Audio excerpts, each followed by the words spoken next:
2월 8일 새벽 예배 다 함께 사도신경으로 하나님께 우리의 신앙을 고백드리시겠습니다. 전능하사 천지를 만드신 하나님 아버지를 내가 믿사오며 그 외아들 우리 주 예수 그리스도를 믿사오니 이는 성령으로 잉태하사 동정녀 마리아에게 나시고 본디오 빌라도에게 고난을 받으사 십자가에 못 박혀 죽으시고 장사한 지 사흘 만에 죽은 자 가운데서 다시 살아나시며 하늘에 오르사 전능하신 하나님 우편에 앉아 계시다가 저리로서 산자와 죽은 자를 심판하러 오시리라. 성령을 믿사오며 거룩한 공회와 성도가 서로 교통하는 것과 죄를 사하여 주시는 것과 몸이 다시 사는 것과 영원히 사는 것을 믿사옵나이다. 아멘. 우리 찬송가 383장 하나님께 드리겠습니다.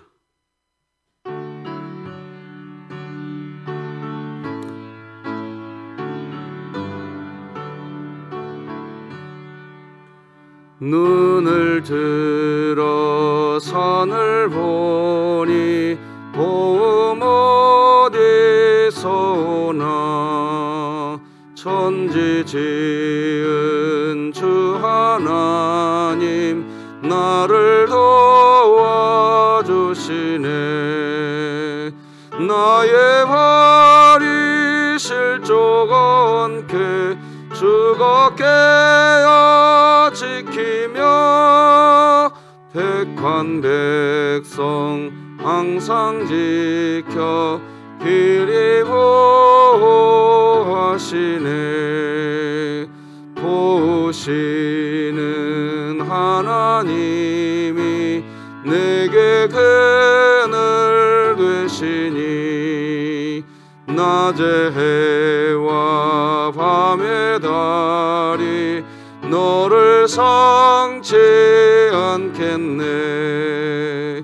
내게 화를 주지 않고 오늘 보호하시며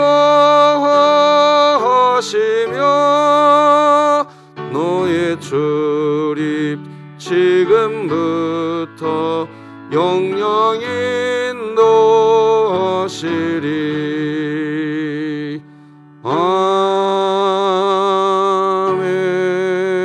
아멘.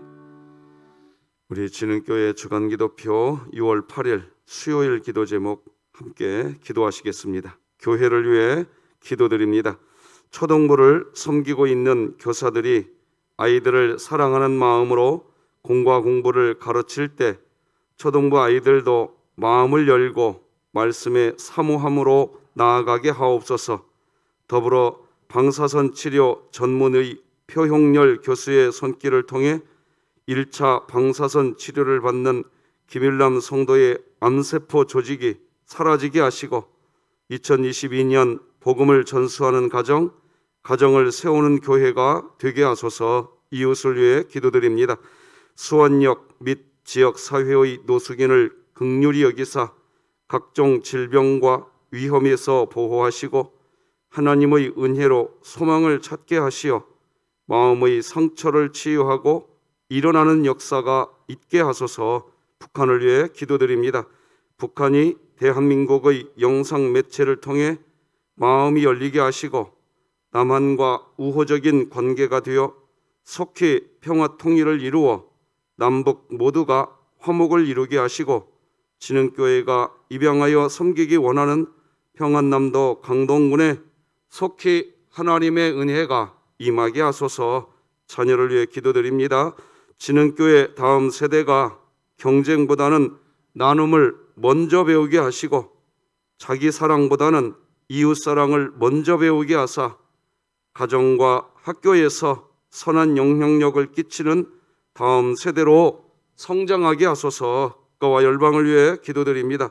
조국 교회에 거짓된 이단이 뿌리를 내리지 못하도록 도와주시고 지혜롭고 순결하게 이단을 대처하게 하소서.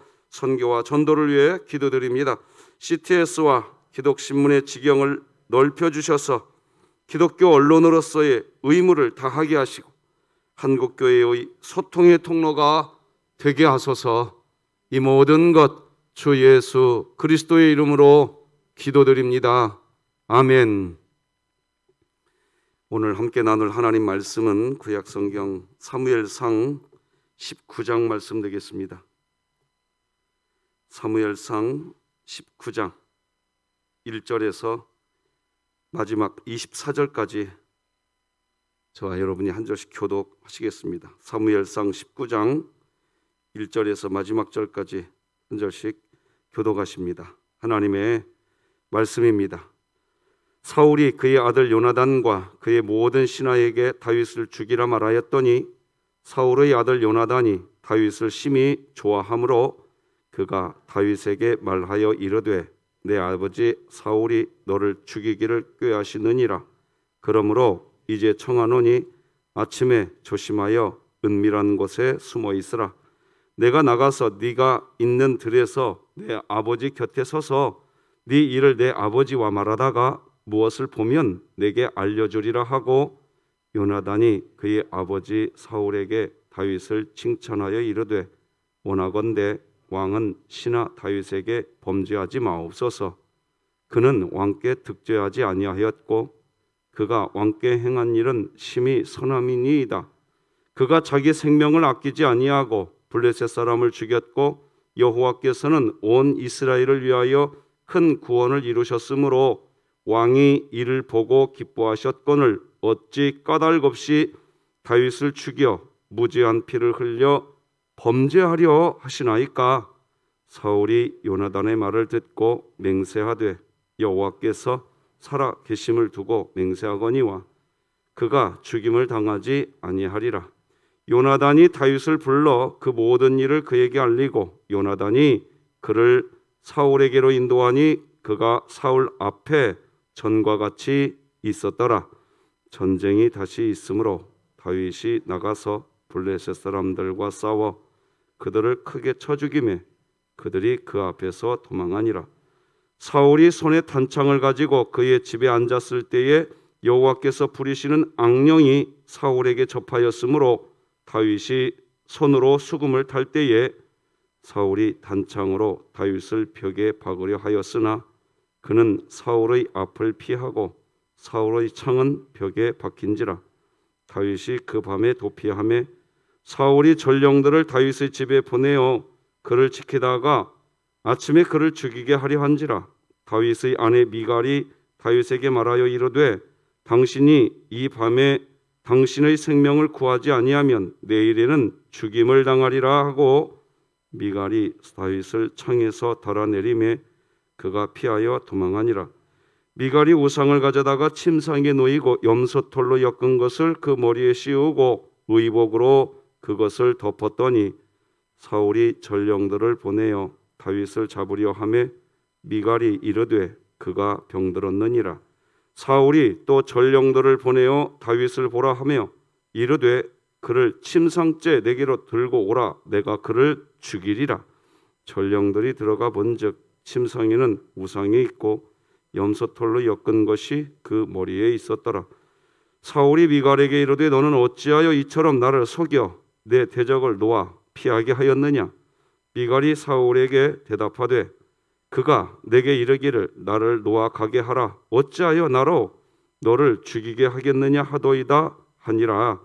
다윗이 도피하여 라마로 가서 사무엘에게로 나아가서 사울이 자기에게 행한 일을 다 전하였고 다윗과 사무엘이 나요스로 가서 살았더라. 어떤 사람이 사울에게 전하여 이르되 다윗이 라마 나요스에 있더이다 하매 사울이 다윗을 잡으러 전령들을 보냈더니 그들이 선지자 무리가 예언하는 것과 사무엘이 그들의 수령으로 선 것을 볼 때에 하나님의 영이 사울의 전령들에게 임하매 그들도 예언을 한지라. 어떤 사람이 그것을 사울에게 알림해 사울이 다른 전령들을 보냈더니 그들도 예언을 했으므로 사울이 세 번째 다시 전령들을 보냈더니 그들도 예언을 한지라. 이에 사울도 라마로 가서 세구에 있는 큰 우물에 도착하여 물어 이르되 사무엘과 다윗이 어디 있느냐? 어떤 사람이 이르되 라마 나요스에 있나이다. 사울이 라마 나요스로 가니라. 하나님의 영이 그에게도 임하시니 그가 라마 나요스에 이르기까지 걸어가며 예언을 하였으며 그가 또 그의 옷을 벗고 사무엘 앞에서 예언을 하며 하루 밤낮을 벗은 몸으로 누웠더라. 그러므로 속담에 이르기를 사울도 선지자 중에 있느냐 하니라. 아멘. 자, 오늘도 같이 한번 외쳐볼까요? 시작. 하나님, 제가 예배자입니다. 공동체여 다시 일어나라. 아멘. 말씀 나누기 전에 오늘 좀 기도 부탁 좀 드리겠습니다. 우리 이형예 집사님 친정어머니 병상세례를 우리 교회에서 받았는데요. 김종순 성도님께서 결국에는 이제 호스피스 병동으로 들어가셨습니다. 인생의 마지막 시간을 보내게 될 수도 있는 때인데 어쨌든 예수님을 만난 지 얼마 안 되셨는데 우리 교회 예배 영상을 계속 보시면서 신앙 안에서 마지막 시간을 견뎌내고 있다고 합니다. 끝까지 주님 손 잡고 견뎌낼 수 있도록 기도 부탁드리고요. 지금 우리 주간기도표 통해서 기도하셨지만 김일남 성도님 오늘부터 이제 방사선 치료 시작됩니다.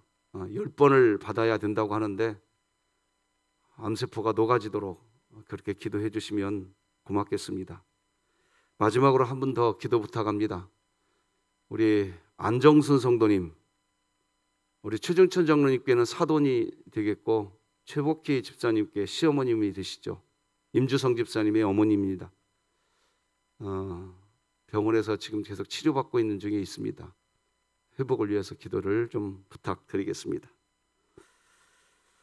말씀 전하십시다. 오늘은 다윗을 돌보시는 하나님, 이런 제목으로 말씀 나누겠습니다. 우리가 어제 살펴본 사무엘상 18장 29절 말씀은 이런 말씀이 있었죠. 사울이 다윗을 더욱더욱 두려워하여 평생에 다윗의 대적이 되었다, 그렇게 기록합니다. 미워했다는 거죠. 그런데 사울이 다윗을 미워하는 이 미움의 상태가 통제불능의 상태가 되어갑니다. 증오가 폭발하기 시작합니다. 우리가 누군가를 미워하기 시작하면 마치 물이 100도씨에 섭씨 100도씨에서 끓어버리듯이 폭발하게 됩니다. 어제 우리가 살펴본 사울의 다윗 미워하기는 어제도 있었습니다. 하지만 사울이 다윗을 미워하는 어제 사무엘상 18장에서의 미움은 그래도 사울이 다윗을 미워하면서 백성들의 눈치를 봅니다. 겉으로 드러내놓고 미워하지를 못합니다. 백성들의 눈치를 보기 때문에 사울은 계속 거짓말을 하죠. 자기 마음에 없는 말을 자꾸 해댑니다. 왜? 백성들의 눈치를 봐야 되니까. 자기 사위 삼겠다까지 이야기하죠. 자기 마음에 전혀 없는 말이었습니다. 그냥 다윗을 죽이고 싶은 마음뿐이었습니다. 그러나 어제 사무엘상 18장에서는 백성들의 눈치를 보고 있는 상태였습니다. 왜? 백성들이 이야기했지요. 사울은 천천히요, 다윗은 만만이라고. 그런데 다윗을 함부로 처치해 보세요. 자기에게 오는 역풍이 있거든요. 그게 눈치를 보는 겁니다. 그러나 다윗이 죽는 것, 그것이 사울의 마음이었습니다. 자꾸 자기 마음을 숨겼지요. 자, 그러나 이제 오늘 사무엘상 19장으로 넘어왔습니다. 이제는 대놓고 다윗 죽이겠다고 말합니다. 1절을 한번 읽어드려 보겠습니다. 사울이 그의 아들 요나단과 그의 모든 신하에게 다윗을 뭐하라? 죽이라. 그냥 대놓고 이제 말하기 시작합니다. 이게 증오가 폭발하기 시작합니다. 자, 그런데 이런 상황인데 오늘 본문은 이해할 수 없는 것이 하나 나옵니다. 그게 뭐냐? 이렇게 사울은 대놓고 이제 다윗을 죽이려고 하고 있는데 그의 아들 요나단은 그 아버지하고 정반대입니다. 다윗을 놓고 전혀 반대되는 상황이 아버지 사울과 아들 요나단 사이에 신기한 기류가 흘러갑니다. 그러니까 요나단은 다윗을 살려내고 싶은 거예요. 아버지 사울은 다윗을 죽이고 싶은 거죠. 이런 경우에 대체적으로 악한 감정이 있는 사람이 선한 감정을 가지고 있는 사람을 보고 깨달아야 되는데 인생사 그게 잘 안 됩니다. 악한 사람이 선한 사람을 보고 깨달아야 되는데 이게 잘 안 된다고요.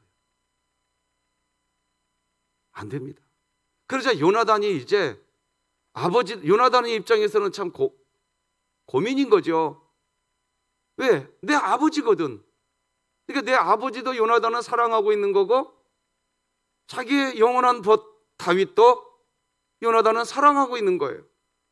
그러니까 요나단의 입장에서는 아버지 사울도 사랑하기 때문에 아버지 사울이 더 이상 범죄하지 않았으면 좋겠어요. 그게 요나단의 마음이었고 사랑하는 다윗도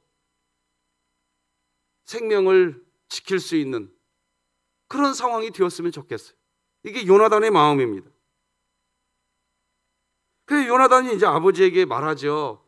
4절 5절에서 이렇게 이야기합니다. 요나단이 그의 아버지 사울에게 다윗을 칭찬하여 이르되 원하건대 왕은 신하 다윗에게 범죄하지 마옵소서. 여기 범죄하지 말라고 한번 이야기합니다. 아버지 죄짓지 마세요. 더 이상 누구 미워하는 일 그만하세요. 사람 죽이려고 하는 일 그만하세요. 지금 그렇게 간곡히 말하는 겁니다. 그는 왕께 득죄하지 아니하였고 그가 왕께 행한 일은 심히 선함이니이다. 5절은 같이 읽어볼까요? 시작. 그가 자기 생명을 아끼지 아니하고 블레셋 사람을 죽였고 여호와께서는 온 이스라엘을 위하여 큰 구원을 이루셨으므로 왕이 이를 보고 기뻐하셨거늘 다윗을 죽여 무지한 피를 흘려 범죄하려 하시나이까. 요나단이 아버지 사울에게 이야기하는데 4절에서 그리고 5절에서 두 번이나 범죄하지 말라, 이런 죄짓지 말라 이런 표현을 씁니다. 요나단이 죄짓지 마세요 아버지.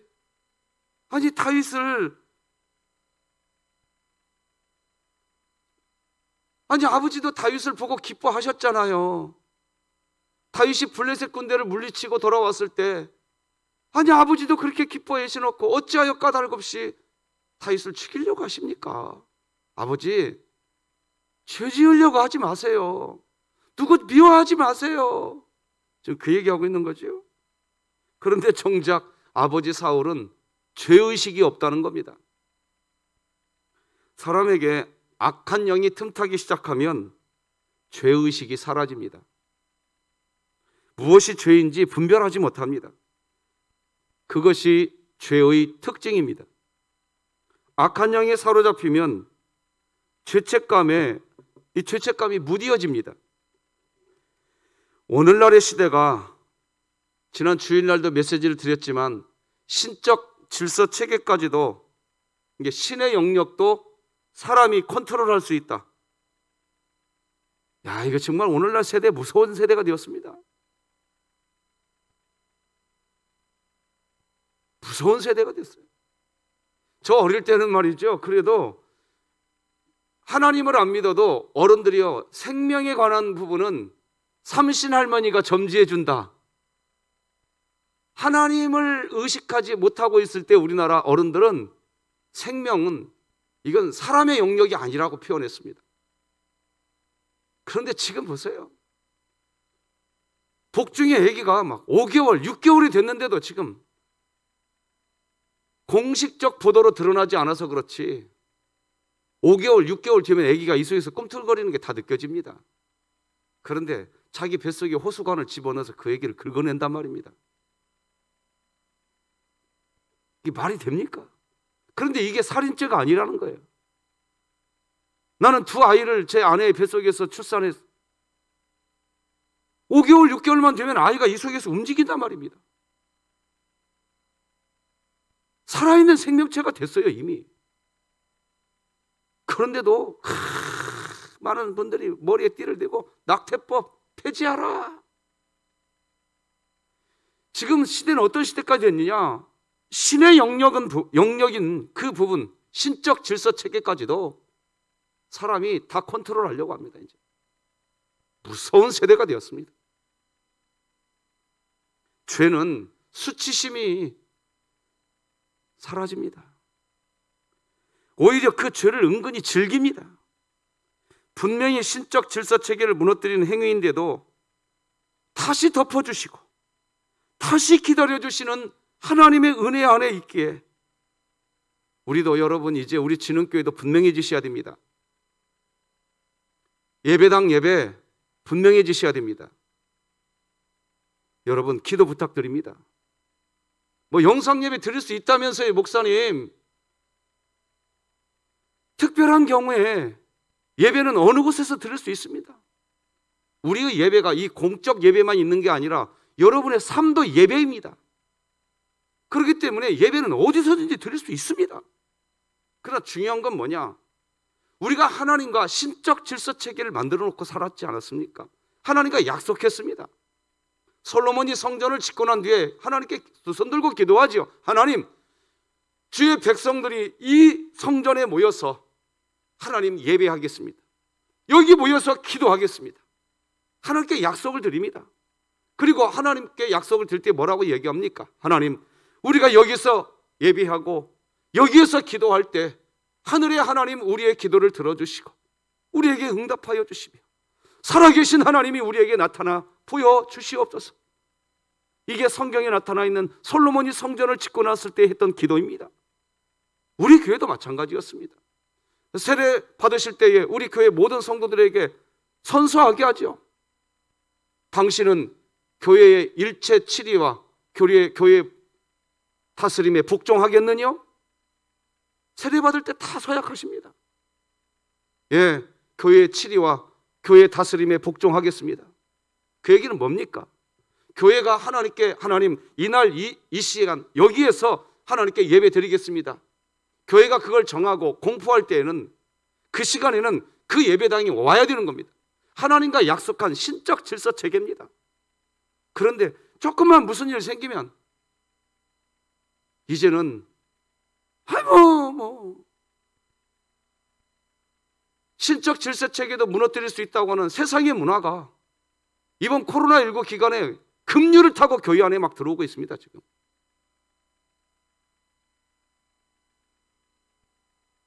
여러분, 성령의 사람은 말이죠, 죄에 대해서 시간이 갈수록 더 민감해집니다. 죄에 대해서 시간이 갈수록 더 괴로워지는 게 성령의 사람인 겁니다. 그 전에는 그냥 대충대충 넘어가고 대충대충 살았는데 성령의 조명하심을 경험하게 되면 처음에는 바위돌만한 죄만 느껴집니다. 그러다가 시간이 가보세요. 모래알 만한 죄도 그러니까 웬만한 사람 왜 그것 가지고 괴로워하는데 할 법한 그런 참 아무것도 아닌 것까지도 하나님, 내가 하나님께 범죄하였나이다. 하나님, 내 마음을 청결하게 씻어주십시오. 그렇게 세밀한 죄까지도 하나님 앞에 낱낱이 고하면서 아버지 하나님, 제가 하나님의 사람이 되게 하여 주십시오 하면서 성령의 사람이 되어가시기를 주님의 이름으로 축복합니다. 우리가 성령 충만하다는 것은 여러분 죄를 범하지 않는 어떤 깨끗한 삶을 산다는 거 아닙니다. 죄에서 돌이키는 시간이 빨라집니다. 이걸 회복 탄력성이라고도 이야기하죠. 죄에서부터 회복되어지는 회복 탄력성이 빨라지는 것이다, 이렇게 표현하지 않습니까? 그런데 사울은 그 반대입니다. 점점 더 죄에 대해서 수치심과 죄책감 점점 더 사라져갑니다. 그저 기필코 다윗을 죽이겠다는 것, 그거밖에 없습니다. 오늘 본문에서 요나단은 아버지 사울에게, 아버지 그건 죄예요, 죄, 범죄예요 아버지, 여러분들도 잘 알고 있겠지만 구약 성경, 이게 이스라엘의 초대 왕 사울도 있는데요, 신약 성경에도 사울이 나와요. 맞죠? 나중에 바울이 되는 사울, 똑같이 사울. 근데 신기한 거는 구약 시대 사울이나 신약 시대 사울이나 둘 다 베냐민 지파 사람입니다. 그런데 똑같은 이름이에요. 베냐민 지파. 그러니까 한 아버지가 아들을 낳았어요. 이름을 사울이라고 지어. 왜 사울이라고 지었을까? 아무래도 구약 성경에 나와 있는 사울 왕, 자기가 낳은 아들이 그런 사울 왕, 왜? 구약 성경에 나오는 사울 왕과 같은 그런 인물이 되기를 바랬던 모양이지요. 똑같은 이름을 지어준 것이. 그래서 그랬나요? 사울은 그렇게 해서 태어난 신약 성경의 사울 어떻게 살았어요? 자기가 왕이 되고자 했는지도 모르겠습니다. 그래서 그랬나요? 그가 예수님을 만나지 못했고 예수님을 경험하지 못했을 때에 신약 성경의 사울 어땠나요? 자기 자신이 하고 있는 일이 죄인 줄 모릅니다. 오히려 그걸 자기 자신이 하고 있는 일이 죄인 줄 모를 뿐만 아니라, 이게 너무 가슴이 아픈 일인데,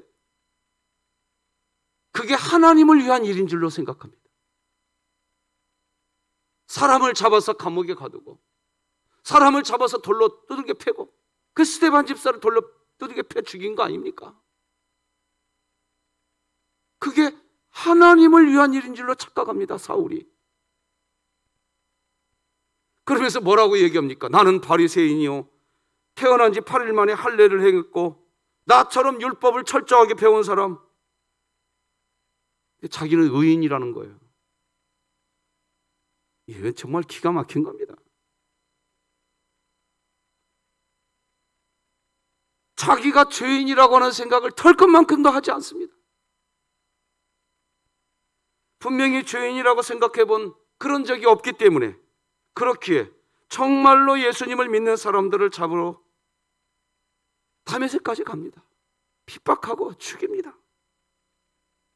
오죽하면 말이죠, 오죽하면 다메섹 도상에서 그 사울을 하나님이 만나 주실 때 첫 마디가 뭡니까? 사울아, 사울아, 네가 어찌하여 나를 박해하느냐?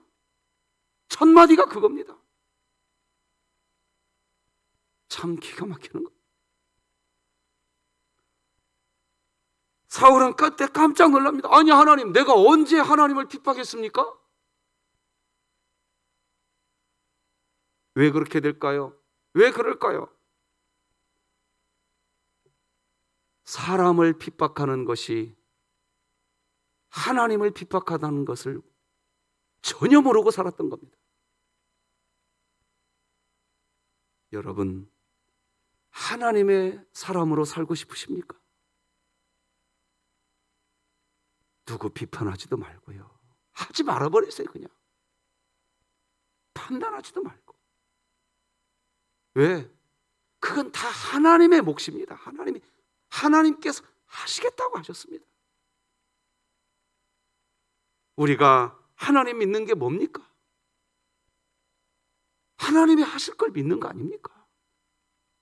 여러분, 오늘 하루 그냥 여러분의 삶에 감사만 있기를 주님의 이름으로 축복합니다.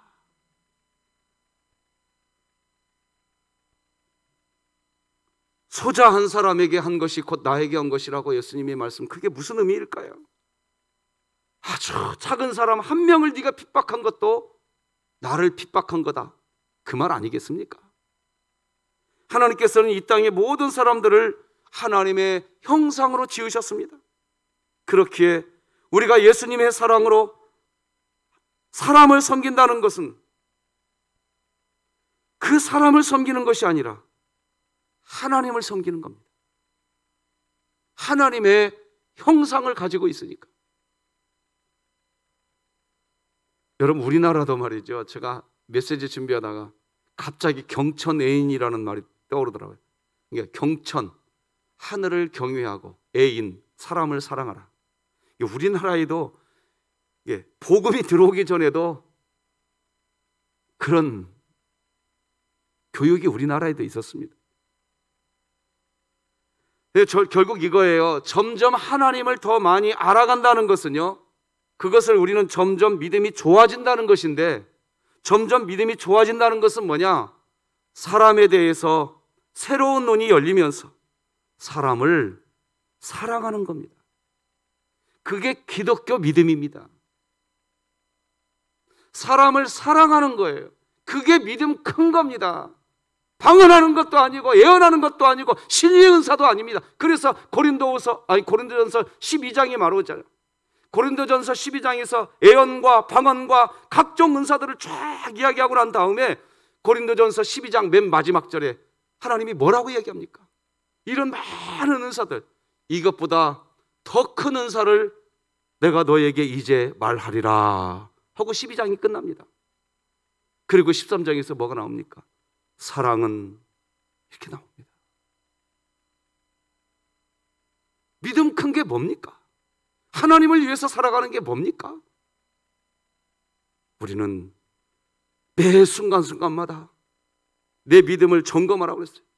하나님께서 신약성경을 통해 우리에게 뭐라고 얘기했냐? 네가 믿음에 거하고 있는지 네 자신을 점검하라고 그랬어요.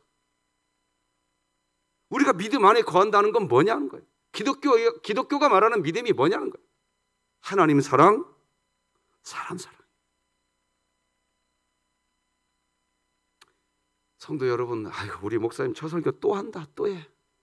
아니, 여러분, 제가 이 설교 사실 저에게 하는 거예요. 여러분, 진짜입니다. 이 단상에서 설교는 제가요, 이렇게 설교해 놓고 사랑이 믿음의 결과다, 제가 이렇게 설교해 놓고 제가 그렇게 안 살더라고요. 아니, 제가 뭘 느끼냐? 야, 이렇게까지 말씀을 묵상하고 설교 교환을 만들고 단상에 와서 설교로는 나부터도 이게 못하는구나 이게. 그렇다면 죄송한 얘기지만 몇 분이나 이렇게 살 수 있을까? 이게 기독교의 본질인데 그게 답답합니다. 제 자신을 바라볼 때. 자, 어쨌든 요나단이 아버지 사울에게 매우 중요한 이야기를 하고 있는 거예요. 죄짓지 말라고. 다윗을 핍박하는 게 아니라 하나님을 핍박하는 거예요. 아버지, 이런 말 아니겠습니까? 하나님께 범죄하지 말라고 이야기합니다.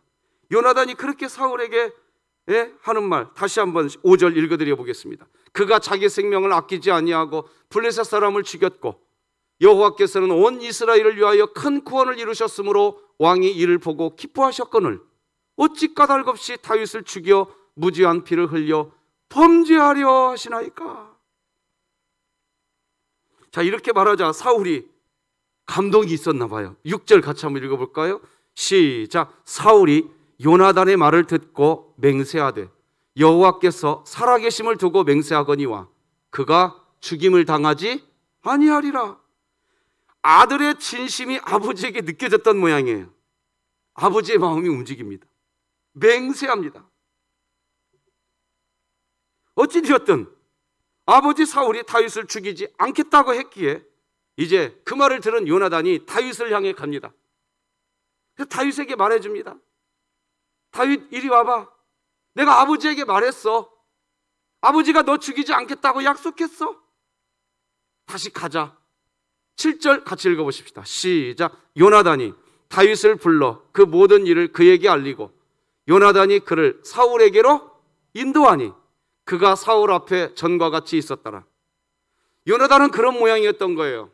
다윗을 데리고 와서 아버지하고 화목하게 지낼 수 있도록 사울 앞으로 다윗을 인도했다. 성경은 그렇게 표현합니다.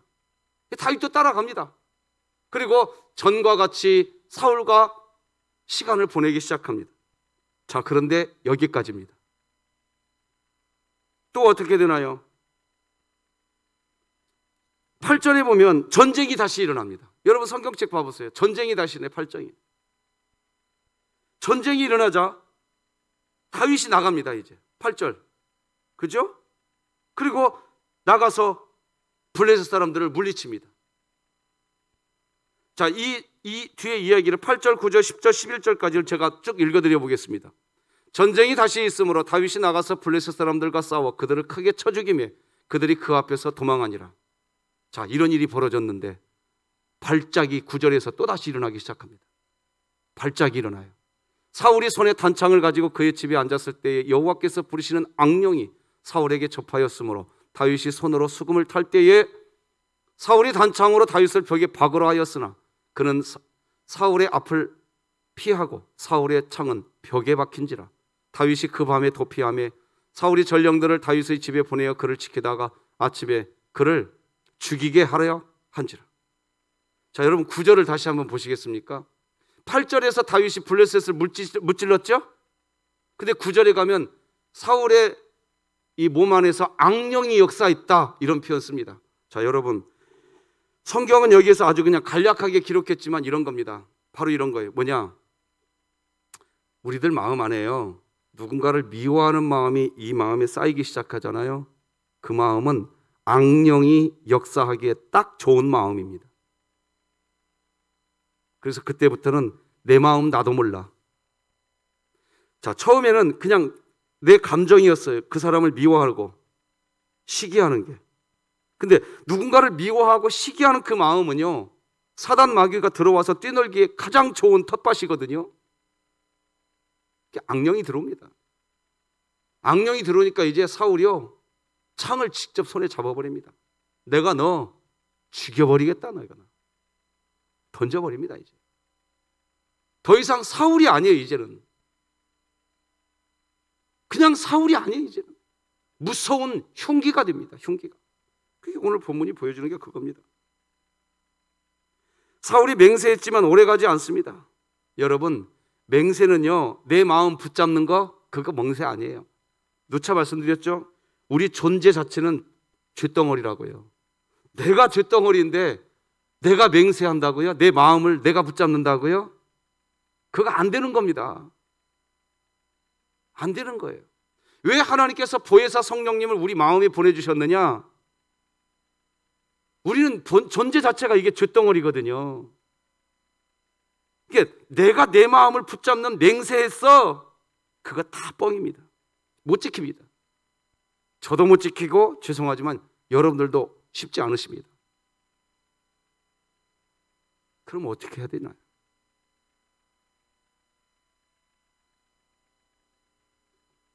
우리 아셔야 돼요. 내 마음 내가 조정할 수 없다. 내 마음 내가 조정할 수 없다. 안 되더라고요, 그거. 그래서 성경이 가르쳐주는 건 그겁니다. 그냥 너는 이렇게 선포해라. 뭘 선포해라? 한번 따라서 하십시다. 나는 날마다 죽노라.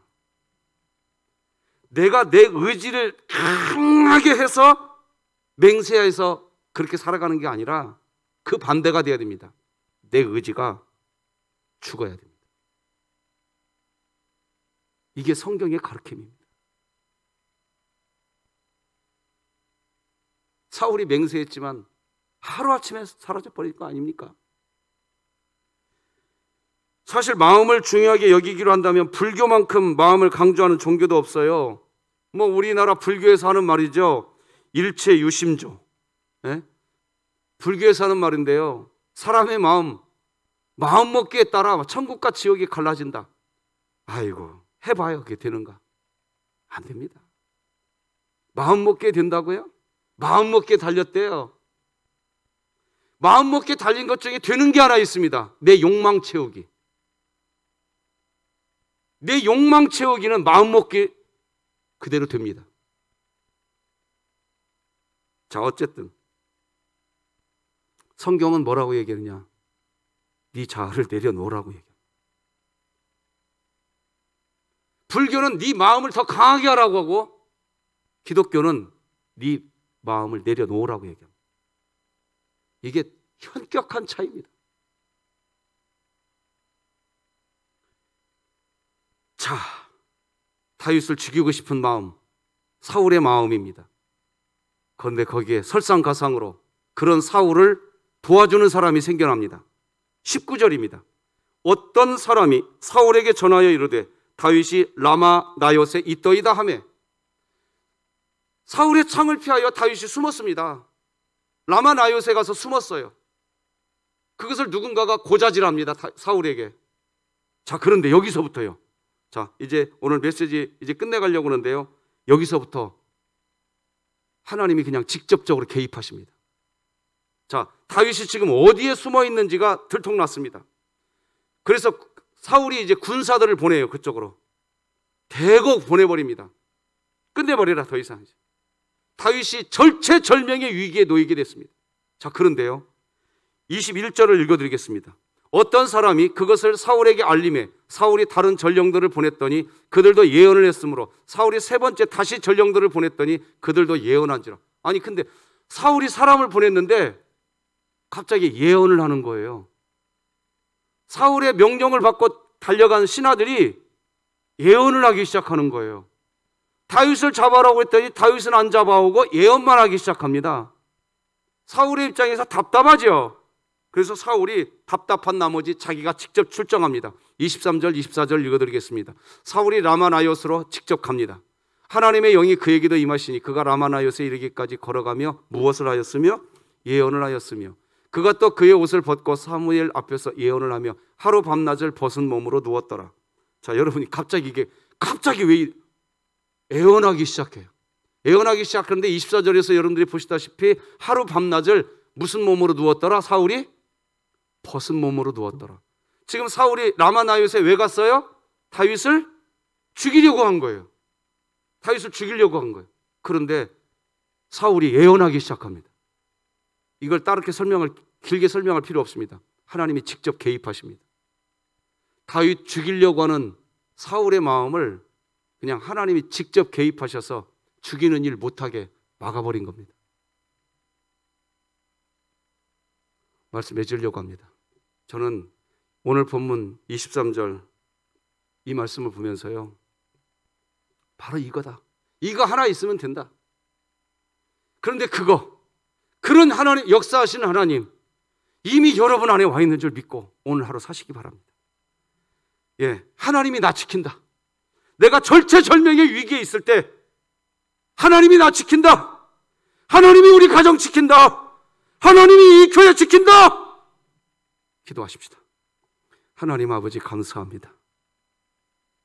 다윗을 지키시고 보호하시는 하나님, 절체절명의 위기에서 죽을 수밖에 없는 상황에서 다윗을 붙들어 주신 아버지 하나님, 오늘 우리를 붙들어 주시옵소서. 우리 김일남 성도님의 몸 치료하여 주시옵소서. 안정수 선동님 치료하여 주시옵소서. 김종순 성도님 인생의 마지막 사선의 길을 걷지만 어떤 상황에서든지 하나님 안에서 천국의 소망 가운데 승리하게 하여 주시옵소서. 우리 교회 의의 오른손으로 붙들어 주실 아버지 하나님을 믿사오며 예수님의 이름으로 기도드립니다. 아멘. 하늘에 계신 우리 아버지여, 이름이 거룩히 여김을 받으시오며 나라가 임하시오며 뜻이 하늘에서 이루어진 것 같이 땅에서도 이루어지이다. 오늘 우리에게 일용할 양식을 주시옵고 우리가 우리에게 죄 지은 자를 사하여 준 것 같이 우리 죄를 사하여 주시옵고 우리를 시험에 들게 하지 마시옵고 다만 악에서 구하시옵소서. 나라와 권세와 영광이 아버지께 영원히 있사옵나이다. 아멘.